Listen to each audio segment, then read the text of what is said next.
Saya sarankan sekali, seperti kita baca di pendahuluan kemarin, teman-teman akan bolak-balik timeline karena akan ada titik di mana oh iya ternyata di sini misalnya, ternyata di sini masa-masanya karena kerajaannya dominan satu agama tertentu jadi mendorong situ. Ini kacamata yang saya kira penting juga dipakai saat teman-teman membaca agama-agama Asia Timur.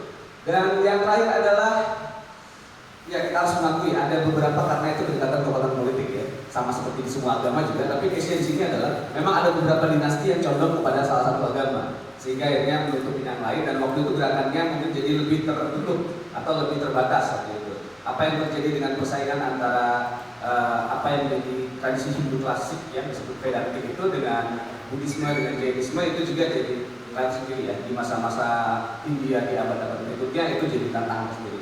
Ini sebenarnya hanya sekedar panduan, bukan buat siapa-siapa, buat teman-teman yang biasa studi agama-agama, tapi backgroundnya agama Abrahami gitu ya. Karena biasanya tanpa ini, teman-teman akan sedikit kesulitan untuk belajar keragaman agama-agama di agama Dharma secara khusus. Oke, kita langsung lanjut ke ya. Ini timeline yang mungkin penting gitu ya. Jadi era sebelum Veda, kan kalau keyakinan Hindu, Veda itu ada sejak kekal ya, dari kekekalan dan sampai kekekalan. Tapi kan kita tahu bentuknya sekarang kan itu karena suatu proses gitu ya.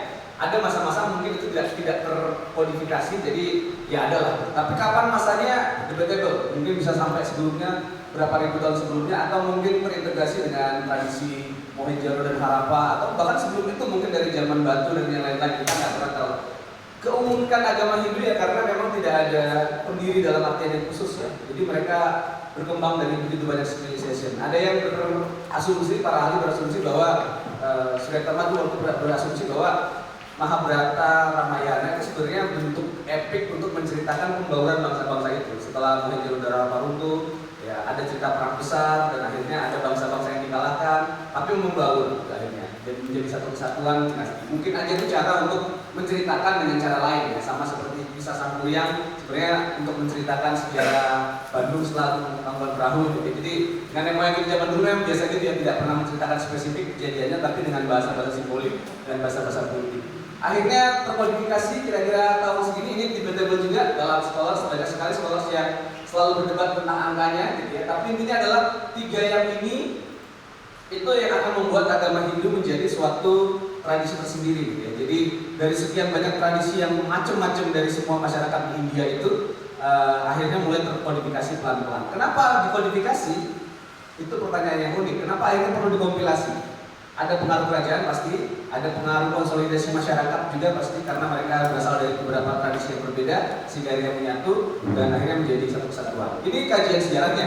Kalau kajian teologisnya tentu teman-teman Hindu nanti akan bisa menceritakan dari sudut pandang sebagai seorang penganutnya ya gitu. Bagaimana meyakini bahwa Veda, Mahabharata dan Ramayana itu adalah bagian dari kisah-kisah suci yang memang zamannya bisa jadi dari zaman yang sejak kala berapa lah ya, dari beberapa ribu bahkan jutaan tahun yang lalu.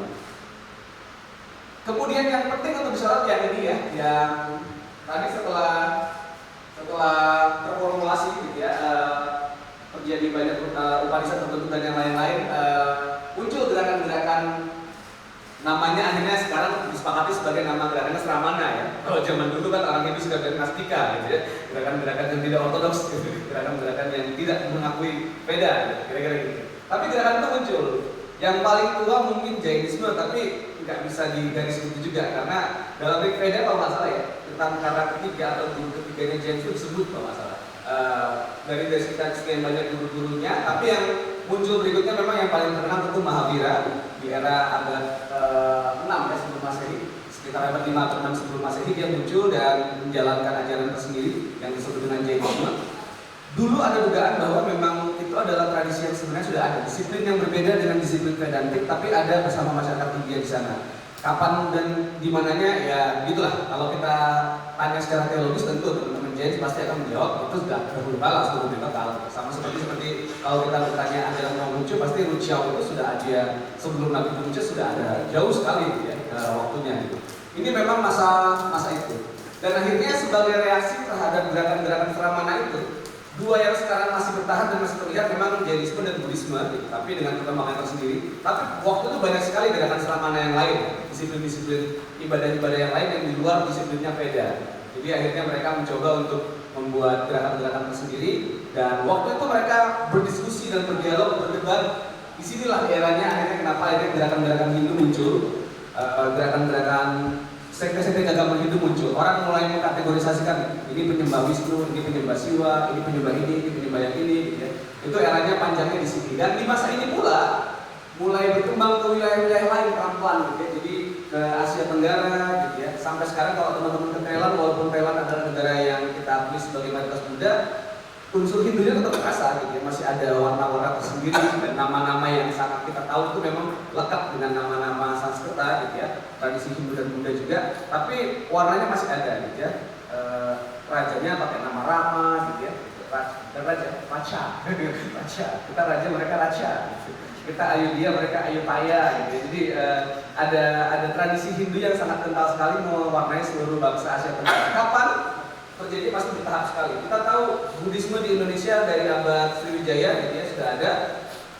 Tapi habis itu kan runtuh karena dominasi serangan dari Rajendra Chola yang tradisi Tamil dan Hindu Tamil ya, dan itu berkembang lebih jauh. Di era-era inilah itu berkembang dan pengaruhnya luas sekali. Saya kira hampir semua Nusantara, Asia Tenggara kena pengaruh luas besar dari gerakan Hindu itu dan yang mana kita juga masih bisa tarik lebih jauh. Baru akhirnya kemudian abad akhirnya kita tahu sintesis berikutnya adalah dengan Islam. Setelah Islam masuk ke India, dugaan paling awal kan dari abad ke-6-7 ya, dari sejak abad ke-8 itu sudah ada di India, tapi akhirnya setelah dinasti Islam di India muncul, akhirnya muncullah gerakan sufistik Islam berbaur dengan gerakan tradisi tantranya Hindu. Mereka akhirnya membentuk gerakan Sikh yang waktu itu. Sampai beberapa kali pergantian itu masih belum mau menganggap sebagai agama tersendiri gitu ya. Baru setelah Guru Nanak meninggal dan akhirnya jadi gerakan beberapa kali pergantian guru gitu ya, akhirnya mereka menjadi gerakan yang terbesar. Karena pengaruh politis juga, karena mereka sempat dilarang dan harus melawan, akhirnya membuat gerakan Sikh tersendiri terbesar sekitar tahun 1400-an. Kira-kira gini timeline-nya.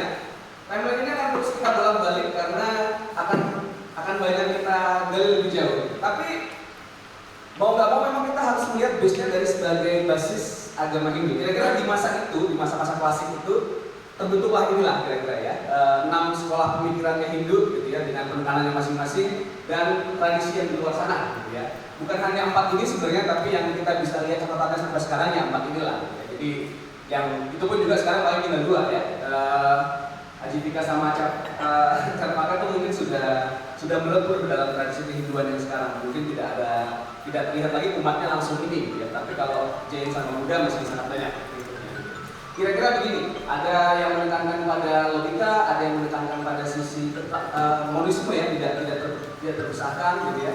Ada yang menekankan pada apa namanya? Nah, ya, ada yang menekankan pada terjadinya ini ya pencerahan, ada yang mendisiplinkan diri gitu ya, ada yang menggali ritual lebih jauh sekali, ada yang lebih mengarah kepada filsafat yang dalam tanda petik agak nihilis ya, gitu ya, bahwa itulah akhir dari Veda sampai kita mau. Di sini teman-teman konsep soal Tuhan, konsep soal itu bisa sangat beragam sekali. Dalam agama Hindu itu sangat mungkin mempercayai orang Barat pasti suka mengkategorikan langsung ya, ini mah monoteis, ini mah politeis, ini mah henoteis, ini mah non-teis gitu ya. Ini mah ateis jangan-jangan gitu ya. Tapi semuanya ditampung dalam kosmologi kehidupan. Saya ingat banget salah seorang guru dalam gerakan Hare Krishna pernah bilang, ditanya Hindu itu percayanya Tuhan yang mana ya? Tuhan dalam model yang seperti apa gitu. Dia jawabnya sederhana saja, setiap orang butuh mengenal Tuhan dengan apa yang mungkin dia bisa kenal saat ini. Mungkin ada orang yang butuh mengenal keilahian itu dengan cara kebutuhan gitu ya, sehingga kita membutuhkan pengetahuan, membutuhkan kesuburan, membutuhkan rezeki, membutuhkan yang lain gitu ya. Ada juga yang merasakan itu sebagai keterkaitan dengan wilayahnya gitu ya. Jadi kita melihatnya dalam wujud gunung, dalam wujud sungai, dalam wujud bumi dan yang lain-lain gitu. Ada juga yang merasa itu sebagai bentuk bakti gitu ya. Jadi kita melakukan itu sebagai bentuk kesetiaan dan ini pertemanan, kekasih dan yang lain-lain lah gitu ya. Ada juga yang paling dia bilang kan yang paling epic adalah saat kita memujiannya tanpa perlu atribut apa-apa lagi atau berguna gitu ya. Itu ending dimana kita mulai. Semuanya ditampung, semua kebutuhan itu ditampung dalam tradisi Vedantik bahwa tidak ada yang dinyatakan bahwa ini lebih baik daripada yang lain, tidak begitu, tapi semuanya di bagian sebenarnya. Jadi kalau mau menyembah seperti ini boleh, yang itu boleh. Banyak yang dewa yang disembah juga boleh, di altarnya ada beberapa dewa juga boleh, silakan gitu. Gak ada sesuatu yang gimana-gimana. Walaupun beberapa punya disiplin tersendiri gitu ya. Tapi ini yang membuat. Dan gerakan-gerakan di luar ini tidak sepenuhnya nggak setuju sama Veda ya. Ada yang setuju sebagian, ada yang setuju semuanya, tapi intinya akhirnya gerakan ini dikategorikan setengah mana saat dia menolak konsep-konsep Veda yang paling utama ya. Kira-kira biasanya para ahli memberikan checklist ini untuk menggolongkan itu termasuk agama Vedatik atau bukan ya. Percaya sama karma enggak gitu ya. Seingat saya kalau nggak salah Carvaka ya tidak percaya gitu ya. Terus samsara siklus kehidupan yang kematian ini percaya tidak gitu ya. Percaya tidak ada cara untuk hidup yang lebih baik dalam konteks kita asketis ya, kita mulai pertapaan, kita melepaskan diri dari kemelekatan dunia dan pelan-pelan seperti jalan-jalan biara kalau gitu. Buddhisme ada, di Jains ada, di Hindu ada, saya kira di Carvaka ya tidak ada, tidak diyakini hal itu gitu ya. Bakti ritual pemanusiaan itu dilakukan atau tidak gitu ya. Ahimsa dalam arti tidak melakukan kekerasan, saya kira Jains yang paling ekstrim di sini ya, maksudnya paling kuat menekankan tidak ada, itu tidak boleh. Vegetarian ini bahkan sangat ekstrim sekali gitu ya. Terus ada kata bebas gitu ya. Ada yang dulu lewat, oh ya ada maya, hal-hal yang gaib itu hal-hal yang di luar ini, spiritualitas diyakini atau tidak gitu ya. Atman atau kekalahan jiwa gitu ya. Saya kira Buddhisme salah satu yang paling kritis terhadap konsep ini gitu ya, membuat itu sehingga karena keberadaan Sang Pencipta, Buddhisme dan Jains pasti salah satu yang cukup kritis terhadap konsep ini gitu ya. Ada sosok yang menciptakan segala sesuatu yang menjadi ini semua itu dikritisi. Terus tentu otoritas beda gitu ya. Bisa apa enggak. Biasanya ini yang dikategorikan kenapa kalau ada ini biasanya orang menggolongkan ini masih agama Vedatik, ini masih agama Hindu lah kira-kira gitu ya. Walaupun pasti akan panjang lebar ceritanya gitu. Nah, ini kira-kira pengantar teman-teman, karena kita tidak akan pernah bisa melihatnya sebagai suatu hal yang terpisah satu sama lain di awal sebagai kajian historis. Walaupun nanti secara khusus Jainis dan Buddha memang akhirnya berkembang menjadi agama yang seperti sekarang ya, jadi formal dan jadi memang kita bisa lihat ini pengikut Jainis, ini pengikut Buddha gitu ya. Itu dulu mungkin yang saya bisa tambahkan sebagai pengantar. Mungkin Kosoni atau Hakim atau Tanto bisa menambahkan dari sisi yang lain sebelum masuk ke Buddha tentunya ya. Kita akan lebih detail dalam Buddhisme gitu ya. Tapi secara umum ini kira-kira yang menjadi basis kita untuk melakukan pengamatan terhadap agama Dharmaik ya. Jadi agama Dharmaik dengan tradisi yang secara umum seperti ini kita bisa taruhkan ini yang Hindu, ini yang Sramana ya, di luar tradisi Hindu yang besar. Jadi akhirnya berkembang menjadi dua tradisi. Boleh ada yang mau mengatakan atau ada yang langsung bertanya nggak apa-apa silakan. Siapa yang menambah? Pastornya menambah? Atau menambah soal Jainsnya? Mempraktekkan bagaimana biar gambaran setelah gambaran boleh dipraktekkan dong. Kak Ai. Ya, nggak ada pertanyaan maaf. Ya itu saya hanya menjelaskan maaf selamat pagi semuanya. Kalau salam saya selamat pagi, selamat siang, selamat sore. Gak usah panjang-panjang kayak Presiden Jokowi dan Prabowo. Saya hanya mau menambahkan mau bicara soal agama Jains dan Sikh. Mohon maaf tidak ada PPT. Saya sebenarnya ada sih di laptop ada PPT-nya soal agama Jains, agama Sikh, tapi nggak dibawa laptopnya. Ya, nanti saja saya akan berikan ke ini ya ke grup. Sesuatu hal yang dulu itu saya sebenarnya waktu karena saya punya ketertarikan dengan agama-agama, maka saya punya ketertarikan juga dengan agama yang ultra minor di Indonesia atau bahkan tidak ada. Nah, salah satunya adalah agama Jains dan Sikh. Ya. Agama Sikh banyak di Indonesia. Kita bisa lihat kalau ke Jakarta atau kemana itu paling mudah, atau di Sumatera Utara ya. Dan di Sumatera Utara di Medan itu sangat kelihatan ya, ada jenggot kalau laki-laki ya, ada jenggot dan pakai turban. Nah, itu sangat mudah. Kalau kita ke Jakarta ke Pasar Baru ada Gurudwara sih tempat ibadahnya. Ya walaupun di Bandung juga ada sebenarnya orang Sikh, tapi mereka rata-rata nggak pakai turban. Mereka pedagang di Pasar Baru itu ada sekitar 4 keluarga sih, gitu ya. Dan di Bandung ini pernah ada tempat ibadahnya Gurudwara di sini. Dan saya pernah mengikuti Gurudwara ibadahnya disebut dengan kertas.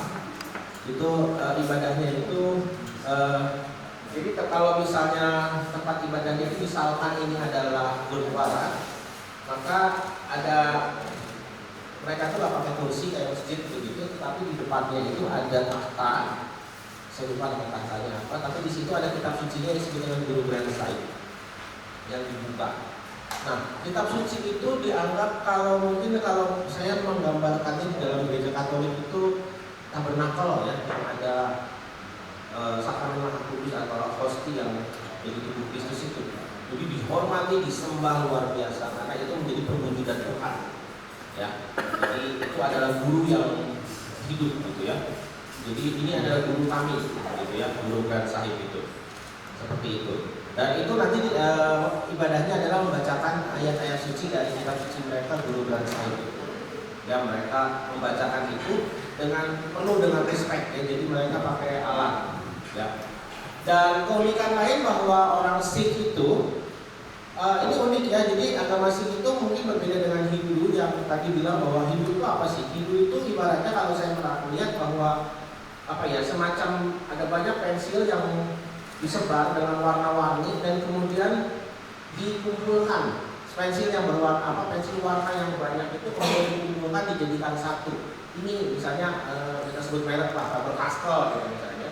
Itu adalah bukan yang asalnya Faber-Castell yang ini dibuat dalam satu produk lalu kemudian warnanya beda-beda, tapi ini mengumpulkan warna yang berbeda-beda itu menjadi satu wadah. Itu Hindu sebenarnya begitu. Ya, makanya agak sulit sekali kalau misalnya kita lihat Hindu itu di India misalkan, itu bahkan ada yang vegetarian ketat, ada yang makan daging itu enak aja, ada yang mempersembahkan hewan luar biasa gitu banyak sekali, tapi ada yang benar-benar menyayangi hewan gitu. Ada yang ateistik, non-teistik, henoteistik, transteistik, politeistik, macam-macam, atau dualistik atau apapun silahkan, itu bebas itu. Lalu kemudian bagaimana misalkan membedakan antara Hindu kalau misalnya ajarannya banyak, lalu gimana caranya mendefinisikannya? Ya kami sudah disebutkan tadi ya, salah satunya kan beda. Nah, di luar itu ada Sikh, ada Jains dan Buddha. Nah, Sikh itu juga dianggapnya tadinya akhirnya jadi bukan Hindu karena non-Vedic. Nah, perbedaannya di sini mereka percaya bahwa percaya dengan keesaan Tuhan. Jadi kayak menggabungkan dalam konteks itu dia bilangnya ya gabung-gabunglah antara Islam sama Hindu gitu kan. Karena pada saat itu kan memang ada zaman itu memang ada konflik kan sebenarnya. Gabung-gabunglah Islam dengan Hindu, kita percaya dengan Tuhan yang esa, tapi kita percaya karma, samsara kayak gitu ya. Jadi itu perbedaannya. Nah, mereka juga makanya mereka menghormati Tuhan yang kuat Maha Esa itu yang disebut dengan Wahyu, dan itu nanti diucapkan di ibadah terakhir dengan cara mengucapkannya terus menerus sampai ada keadaannya itu menjadi ekstase gitu. Wah, ngomong Wahyu terus begitu ya. Itu lama-lama sih kalau ikut itu ke bawah juga gitu. Oh ya, pada saat kita masuk tempat ibadah mereka itu kita harus menutup kepala. Entah itu laki, entah itu perempuan, menutup kepala. Ya, jadi laki-laki pakai perempuan pakai ini kerudung, laki-laki pakai turban. Ya, kalau nggak pakai turban pakai apa saja. Dulu saya pernah membawa anak-anak SAA ke ibadah mereka pakai turban mereka. Sayangnya anak-anak SAA ada 1-2 yang tidak bawa, nggak boleh masuk. Nah, bilangin sama saya, lu bawa itu nggak boleh masuk. Mohon maaf untuk menghormati Guru Granth Sahib harus kepalanya di pakai turban. Nah, jikalau kitab suci itu ditaktakan di sini misalnya, maka diyakinkan bahwa di atas itu tidak boleh ada orang lewat. Jadi kalau misalnya itu merupakan lantai paling atas dan yang paling ini tuh harus nggak boleh ada orang lewat. Ya, jadi memang sebegitu sucinya. Dan kitab suci itu dicetak itu harus sama semua. Jadi satu halaman ini, maka di halaman di tempat lain pun halamannya itu sampai mana. Ya, dan itu dibacakan dari itu kan bahasa Gurmukhi, bahasa Punjabi huruf aksara Gurmukhi. Itu mereka bacakan itu pakai ada alatnya, lupa nama alatnya. Seperti itu dibacakan terus sampai habis saja, pokoknya sampai habis waktunya. gitu ya. Terus menerus bergantian seperti itu. Nanti pada saat akhir ibadah, jadi ibadahnya itu terakhir itu makan-makan. Nah ini yang asik ya. Jadi makan-makan ini boleh dipilih oleh siapa saja yang mau. Jadi kalau misalnya kita misalnya kita lagi lapar atau apa, ya udah tunggu aja kira-kira ibadahnya kapan selesai, nanti kemudian mereka makan-makan. Bebas untuk siapa saja dan vegetarian. Sehingga kenapa vegetarian? Orang Sikh itu tidak vegetarian. Tetapi mereka memberikan makanan vegetarian itu sebenarnya perintah dari guru mereka ya, guru Nanak misalnya. Itu bilangnya segini, di sana dulu di India, orang Hindu itu nggak boleh makan daging sapi, orang Islam nggak boleh makan babi dan kawan-kawannya. Lalu kemudian ada beberapa yang vegetarian. Supaya gampang, udah aja kita bikin makanan vegetarian supaya semua orang bisa makan. Gitu, itu adalah Sikh. Nah, jadi saya waktu itu makan-makan dengan makanan ala India itu ya, banyak sekali, luar biasa ya. Mereka baik-baik gitu ya, karena makanannya banyak. Ya, dan yang paling asik itu ketika mereka memberikan minuman tradisional mereka yang namanya chai. Itu enak. Lalu kemudian berikutnya lagi agama Jains. Kalau agama Jains ini di waktu itu di Bandung ini ada dua keluarga. Nah, waktu itu saya penasarannya karena agama Jains itu merupakan agama yang ahimsanya sangat ketat. Dia itu salah satunya kan begini, ahimsa itu kan jadi kekerasan, dia tidak boleh membunuh. Nah, tidak boleh membunuh jiwa. Ya otomatis ya nyamuk, lalat itu termasuk gitu. Ya, jadi mereka sangat-sangat ekstrim dengan itu. Sehingga makanannya pun bagaimana caranya supaya terhindar dari itu semua, terhindar dari pembunuhan. Makanya mereka tidak boleh makan daging. Bukan hanya makan daging sebenarnya. Mereka juga tidak makan wortel, kentang, ubi, singkong, bawang, jamur. Yang mereka anggap bahwa makanan itu membunuh. Gitu. Karena makan wortel kan berarti kan wortelnya membunuh. Nah, sempat saya bingung, kira-kira mereka makannya apa? Lalu kemudian saya pergi ke salah satu pengantin Jains di Kota Bandung, dan kemudian dia kasih makanannya. Oh ini, ternyata ada juga yang makanannya banyak juga yang tidak hasil seperti itu. Nah, agama Jains itu punya keunikan. Nah ini kalau kita itu Pancasila itu katanya ketuhanan yang Maha Esa ya, gitu kan? Itu agak membingungkan, agak jadi problem juga mungkin bagi orang Jains, orang Sinto gitu ya. Bahkan Muslim begitu juga. Itu karena Jains salah satunya tidak percaya ada Tuhan yang Maha Esa, pencipta dan lain sebagainya. Segala sesuatu di dunia ini itu terjadi dengan hukum alam gitu, terjadi hukum alam saja. Kalau misalnya orang percaya bahwa bumi ini tercipta dengan alam semesta ini tercipta dengan bumi, ya itu gitu. Tidak ada kerja campur tangan Tuhan menciptakan dan lain sebagainya seperti orang Abrahamik itu, yang kemudian seperti seolah dipaksakan bahwa semua harus percaya Tuhan menciptakan, Tuhan berfirman gitu kan misalnya. Dia tidak mempercaya hal itu karena setiap orang itu bisa seolah-olah begini, hidupnya orang Jains itu bagaimana caranya supaya kita itu memutus samsara gitu kalau orang Hindu bilangnya, memutuskan apa itu namanya lingkaran lahir kembali, lingkaran itu kan, sehingga mereka mencapai kepada kesempurnaan. Ya kalau syukur-syukur mereka bisa menjadi apa yang paling tertinggi itu kalau misalnya Buddha itu menjadi Buddha misalkan, atau orang yang mencapai penerangan sempurna, maka orang Jains itu sampai menjadi misalkan orang yang paling makhluk yang tertinggi itu Tirthankar misalnya.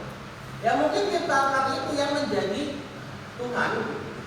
Tirthankar itu sampai 24 ya sekarang, yang terakhir itu Mahavir itu yang jadi Tirthankar. Yang pertama itu Risabhadewa. Saya nggak apa satu dua tiga pokoknya saya tahu itu nama tiga gitu ya. Dulu apa saya semuanya. Nah, itu yang sebenarnya lebih kepada bagaimana memprosesnya adalah mencoba untuk menjadi melepas itu. Tapi mereka itu melepaskan itu dengan cara yang mungkin ajarannya ekstrim. Ya vegetarian ekstrim, tidak membunuh itu juga ekstrim. Makanya orang Jains tidak ada yang jadi petani. Karena petani itu bisa membunuh. Dan mereka rata-rata memang menjadi orang-orang yang kaya di daerah budak kerja dan sebagainya. Dan karena ekstrim juga maka agama ini tidak berkembang pesat seperti agama Buddha. Kalau udah berkembang ke Asia Tenggara, akhirnya sampai ke utara, sampai ke Jepang gitu ya. Sedangkan Jains itu hanya berputar di India dan sekitarnya. Dan kalaupun ada orang Jains di luar orang-orang dari India, itu adalah imigran-imigran. Gitu. Di Asia Tenggara terutama memang sedikit sekali memang. Di Malaysia ada daerah Ipoh gitu, dan pusatnya itu di Singapura. Di Indonesia memang ada tapi sedikit sekali. Mereka tidak punya tempat ibadah di sini dan juga nggak pernah ngomong-ngomong juga sih. Kayak orang jahil. Ya dia cuman kebetulan yang saya kenal itu anaknya sekolah, dan di sekolah itu dia bilang saya orang Jain, sudah dia menggambarkan tentang Jainisme, agama Jain, dan gurunya juga terpana apa, aduh gitu ya, seolah-olah orang Indonesia kan begitu agamanya udah Jain, kan bingung apa itu ya. Indonesia kan tahunnya cuma 5 gitu ya. Ya udah, ya. Seperti itu. Nah jadi seperti itu, dan satu lagi soal juga Bali tadi di Bali, kemarin ada perayaan di Bali. Tadi misalnya kalau misalnya kita bilang tadi Idul Fitri itu Islam, lalu kemudian Natal itu Kristen. Kalau di Bali itu orang Sikh merayakan, orang Jain merayakan, orang Hindu juga merayakan. Buddha juga merayakan. Itu hari raya bersama. Hari yang bersama, makanya agak unik ya. Makanya disitulah bedanya Darwin dengan Abraham. Ya, terima kasih. Oke, makasih Mas Adi. Ya, boleh, oke, sedikit. Kalau yang muda tapi nanti lebih panjang ya. Yang ini yang ngomong dulu, dan main dulu, jangan langsung ke budanya. Karena mayoritas secara Jain sebenarnya. Ada sedikit keunikan ya, dan juga kemiripan. Jadi kalau misalkan sekali waktu Anda ke India, melihat ada satu sosok patung, ya, patung ini mirip sekali dengan patung Buddha, tapi itu bukan Buddha, itu patung dari Lord Mahavira, pendiri Jains, ya.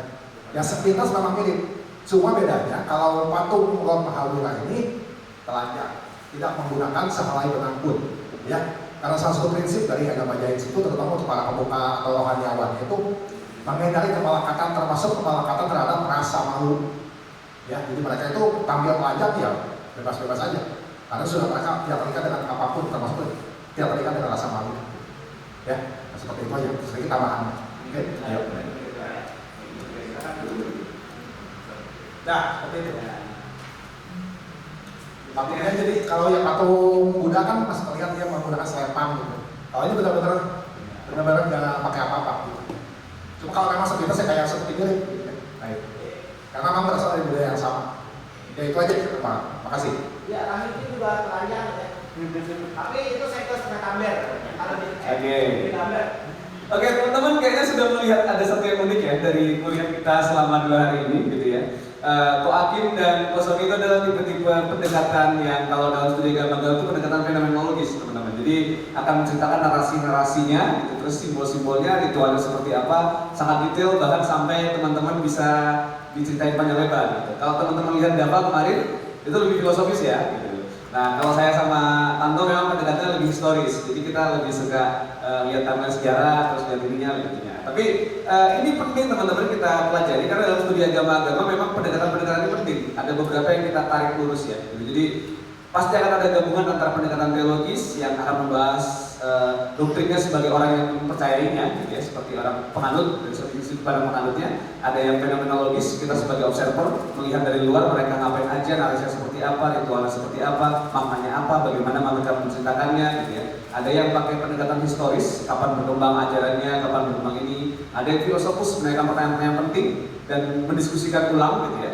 Ada juga nanti, nah belakangan mungkin teman-teman bisa pakai pendekatan antropologi, psikologi dan yang lain-lain. Itu bisa dipakai untuk dalam tanda petik mengeroyok kajian agama, gitu ya. Jadi kita bisa pakai yang lain. Gitu kira-kira teman-teman. Ada yang mau bertanya dulu nggak sebelum kita masuk secara spesifik ke tadi kan sudah disinggung soal Hindu sedikit, soal Jain, soal Sikh juga terakhir, gitu ya. Ada yang mau ditanyakan dulu nggak? Oh, coba boleh kita. Ada yang ditanyakan Pak boleh?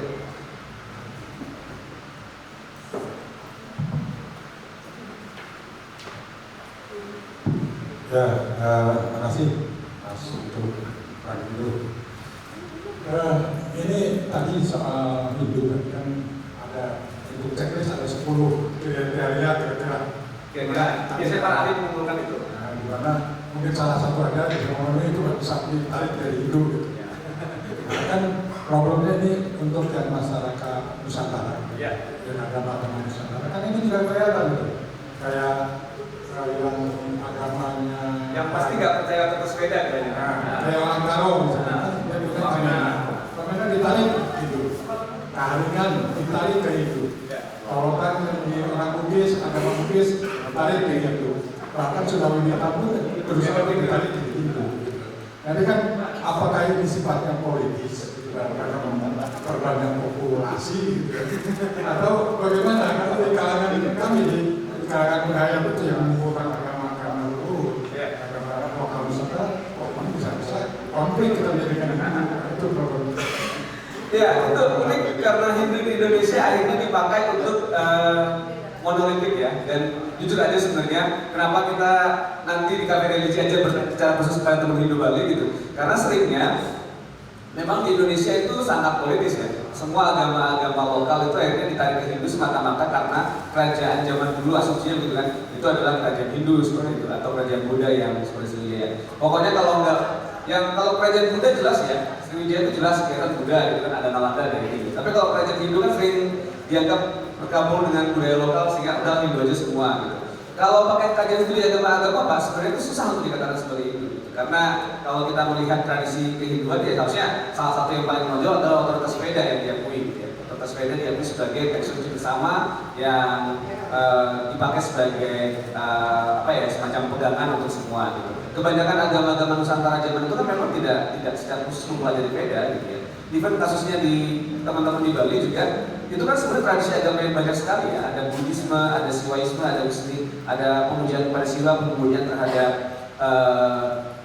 Wisnu, terutama masyarakat agrikultur pasti ada gitu. Dan ada agama lokal Bali yang mungkin ada beberapa golongan juga gitu. Karena beberapa desa tidak melakukan ritual pembakaran mayat, ada beberapa desa yang ternyata tidak ada hierarki catur warna gitu ya. Itu sesuatu yang sebenarnya akhirnya diseragamkan sama Orde Baru setelah 1960. Itu memang Hinduisasi versinya bukan Hinduisasi sini, tapi Hinduisasinya politis memang jadinya. Secara jujur memang harus diakui demikian, tapi agak sulit untuk dalam tanda petik bolak-balik karena sudah ada yang meyakini demikian ya. Saya akhirnya ngomong sebagai seorang yang kajian studi agama-agama yang melihatnya sebagai fenomena yang terjadi gitu. Kayak teman-teman di Kaharengan atau teman-teman di Karo yang sudah Pamena di Karo yang sudah merasa bahwa ya ini kami Hindu juga. Gitu. Pas ditanya kan sebenarnya beda Pak. Ya nggak apa-apa lah, kita sama ya, ini semua menuju kepada yang maha besar. Dan itu kan jawaban-jawaban diplomat itu kan bukan jawaban teologis sebenarnya, tapi lebih ke arah jawaban yang memang karena sudah dikondisikan demikian gitu. Karena kalau jujur sebenarnya beneran menjadi agama Vedantik itu baru belakangan gitu. Karena kalau boleh jujur sebenarnya tradisi Nusantara campuran banyak sekali ya dalam beberapa aspek. Kes teman-teman di Bali juga begitu, sebenarnya ada tradisi Buddha, ada tradisi Siwa, ada tradisi Wisnu, ada tradisi lokal Bali yang berkelindahan satu sama lain sehingga akhirnya ditarik kepada titik di sana. Itu yang, tapi sebagai kajian studi agama-agama itu menarik karena tadi di Hindu ada konsep kelulusan tadi ya. Jadi banyak beda pendapat konsep bisa dianggap sebagai satu kesatuan. Tapi kalau di Indianya ini juga unik. Ini saya kasih contoh yang unik. Tren yang sama juga ada Pak. Saya kasih contoh gerakan Randu Suami ya. Randu Suami itu sebenarnya sulit disebut Hindu, lebih mirip Sikh sebenarnya, cuman yang nggak masuk Sikh juga. Gitu. Di Indonesia penganut Randu Suami itu rata-rata akhirnya ibadahnya di Gurdwara. Tapi oleh pemerintah India, karena itu bukan kalau di Indianya, karena itu bukan Sikh, dihitung Hindu. Gitu.